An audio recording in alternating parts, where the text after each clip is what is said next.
రోజు రాజకీయ పరిస్థితుల్లో రాష్ట్రంలో కాంగ్రెస్ ప్రభుత్వం మిస్ అయింది.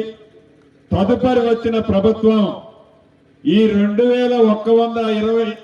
ఇళ్ళు అయితే పూర్తి చేయలేదు, కానీ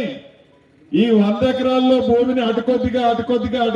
ఆ డిపార్ట్మెంట్ కి ఈ డిపార్ట్మెంట్ కి ఇచ్చుకుంటూ ఇళ్లనైతే పూర్తి చేయకుండా వచ్చినప్పుడల్లా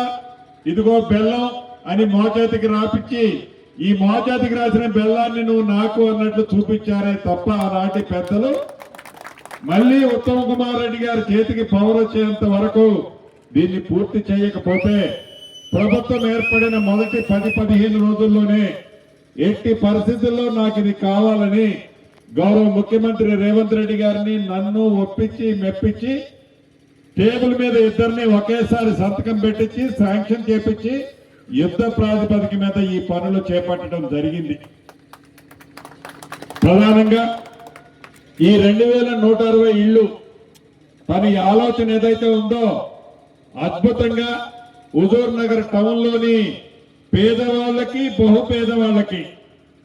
నీది ఏ కులమని అడగరు.